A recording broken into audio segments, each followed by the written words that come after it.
In episode 117, after their fierce battle with Harold, Shanks and Gabon are sitting on the ground with deep wounds.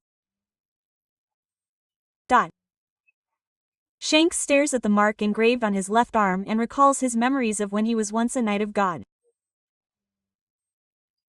On the day he became a knight of God, his father, Figerland Girling, spoke to Shanks. "If there's anything you want, say it, and it will all be yours." Poor child. You've probably lived a life bound by chains up until now. Forget everything about the world below. The beings that live there are not human. Quote. After that, Shanks has a mark engraved on his left arm. At the time, he didn't yet know the true terror of that mark. However, when he sees that IM has been manipulating Harold through that mark, a fierce rage burns in Shanks' chest. He grips the mark of Samhain tightly and destroys the image of IM and the Tenryu people. Shanks then goes so far as to consider cutting off his own left arm in order to erase the mark. However, at that moment, Gabon stops Shanks. "Calm down, Shanks. Don't lose that arm now. I believe that left arm has an unfinished mission and an important role to play." With those words, Shanks finally regained his composure. Meanwhile, many soldiers who survived the fierce battle with Harold were still in the land of Elbaf. After Loki defeated Harold, he gathered all the surviving soldiers in one place and began to tell them the truth. Loki opened his mouth with a soothing expression and said that the true mastermind behind the destruction that drove King Harold to madness was the world government. Then, in a powerful voice, he called out to them to stand up together to defeat the world government and defeat Harold. Those words struck a strong chord in the hearts of the soldiers, and one after another, they raised their voices and vowed revenge for King Harold. The soldiers responded to Loki's words and decided to follow him in order to take revenge on the world government. Then, Yaru appeared and tried to stop Loki with a fierce tone. Yaru said that an attack on the world government would lead to an inevitable war and bring about an immeasurable disaster for Elbaf. He further strongly argued that retaliation could destroy the country itself. However, Loki ignored his words and clenched his fists tightly, not wavering at all in his determination to avenge his father. Yar still desperately tried to stop Loki and his soldiers, sternly telling them that if they still went, Loki and his soldiers would be considered traitors and would bear the crime of mass murder. Even so, Loki didn't care a single step and declared that he didn't care what they called him. He would avenge his father's death. There was no more hesitation in his eyes. Thus, Loki left Elbaf with the surviving soldiers and set sail on a journey to exact revenge on the world government. Afterwards, Yar formally announced to the people of all Elbaf that it was Loki who killed King Harold, and that the soldiers who followed him were also accomplices and traitors. And the story returns to the present timeline. In front of everyone present, Loki began to quietly and thoroughly tell them what had happened that day. On his journey of revenge against the world government. After a period in which Loki was captured by Shanks and taken back to Elbaf, Jarl formally framed Loki for the murder of Harold. From that moment on, Loki was forever chained to the tree of Elbaf and forced to fight in chains. Despite the obvious false accusation, Loki never expressed any complaints or apologized.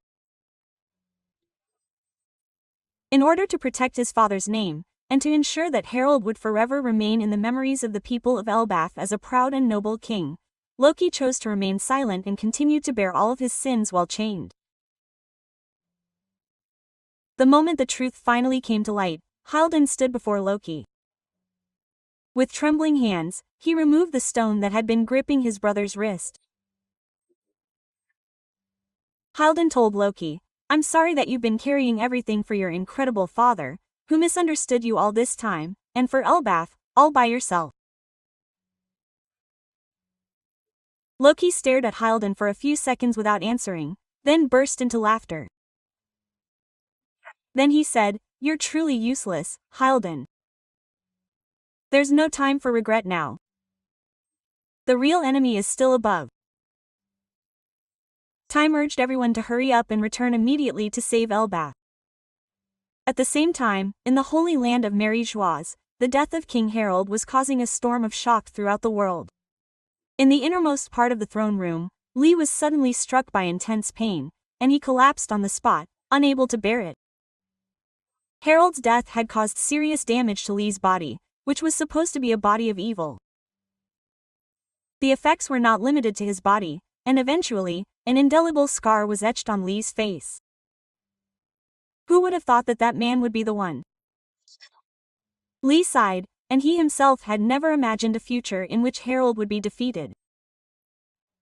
The power that defeated Harold. That was undoubtedly the power of D at that moment. The doors of the hall opened quietly. The 5 elders had gathered together to see Lee after receiving the law of Harold's defeat. They immediately analyzed the current situation and proposed sending a new knight of God who would profess his faith without hesitation to Elbaf to annihilate the rebellious forces. However, I quietly rejected the proposal. That would not be acceptable. He could not allow any more knights of God to be lost, and before long, I began to speak gravely and carefully. The price he would pay for each death of a knight of God was too great. They were not merely his children, but were deeply connected to himself. The death of a knight of God would directly chip away at Im's soul. It would damage the very foundation of his existence, and even the spirit that should have been indispensable would disappear. That was truly terrifying. Im's voice as he spoke was filled with an unprecedented sense of resentment and fear. Before long, declared, Elbaf will never join hands with the world government again. That is because that land has become deeply connected to the B clan. Quote. His voice was filled with an image and fear that could not be hidden. The existence of is what I hate and fear the most, and so the 5 elders were speechless at those words. They took a quiet step forward and returned to Loki once more. Loki, freed from the long high-speed rush, stood up with a deep breath and reunited with Hylden and the rest of the Mugiwara pirates. They were preparing to return to Yokai to save Elbaf at the foot of the crumbling Mount Adam. In the tense atmosphere, Luffy walked up to Gyabin, who seemed to be struggling to stand up due to his injuries. Don't push yourself, Gyabin. You can't fight with those injuries. Stay here. With that, Luffy turned and nodded to Chopper. Chopper, I'm counting on you to take care of Gyabin. Chopper responded with a serious expression and immediately began preparing treatment. But at that moment, Gyabin clenched his teeth and raised his voice, trying to suppress the pain in his body. Don't mess with me. I'll go too. Gyabin began to speak desperately, clenching his trembling fists. My son, Colin, was kidnapped by the Knights of God. Ichimichi gasped at those words. Gyabin continued in a low voice, his gaze downcast. As a father, I can't leave him here. I have to go back to Elbaf. I'll save that child no matter what. Luffy was silent for a while, crossing his arms and thinking deeply. Eventually, he looked up and saw the corner of the cable car and made a communication. Don't go yet until 3 o'clock. Take the gang with you. Saji responded without hiding his irritation at the sudden instruction. Why me? Immediately after hearing the situation, the third generation's expression changed completely. He let out a short sigh and exhaled softly.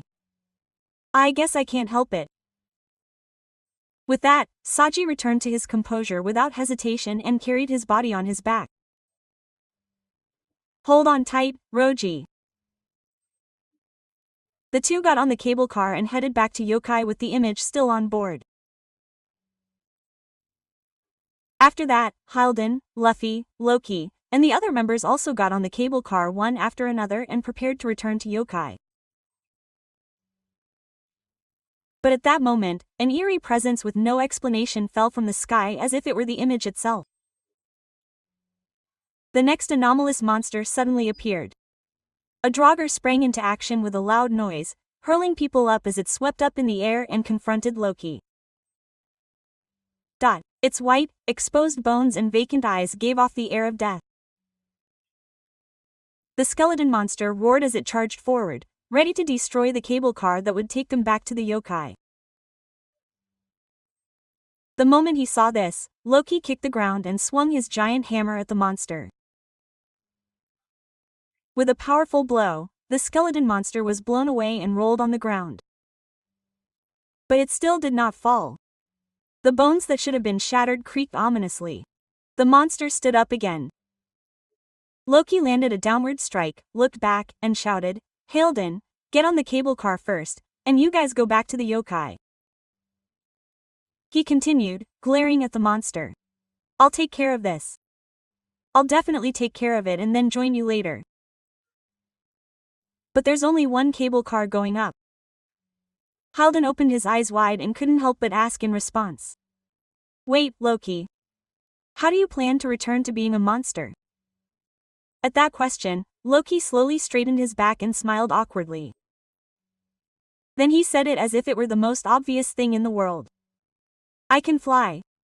Loki continued calmly. "Once I'm done, I'll use my own power to take to the sky." Luffy's eyes widened at those words and he froze, his mouth wide open.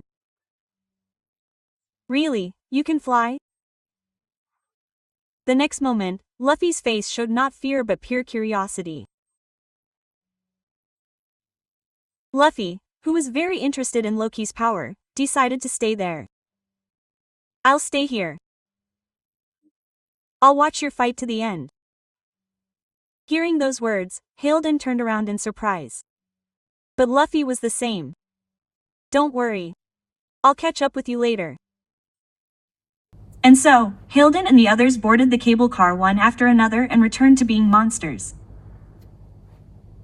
All that was left was Luffy and Loki.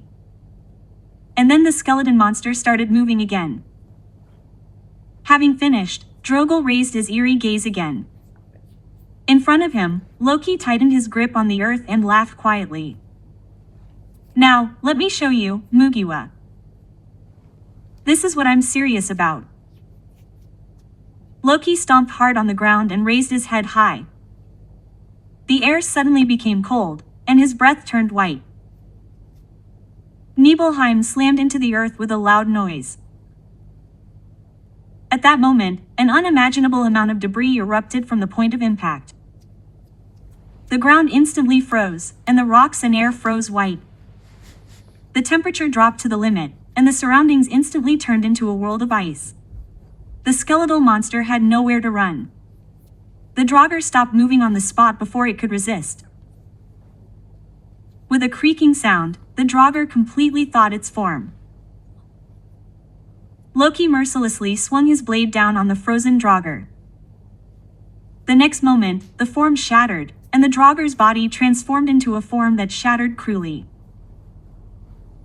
Seeing this scene, Luffy was so shocked by Loki's power that he was speechless. After completely defeating the Draugr, Loki turned around and quietly told Luffy, "I'll fly and take you with me to the monster." As soon as he finished speaking, huge wings spread out from Loki's back as if they were piercing through his flesh.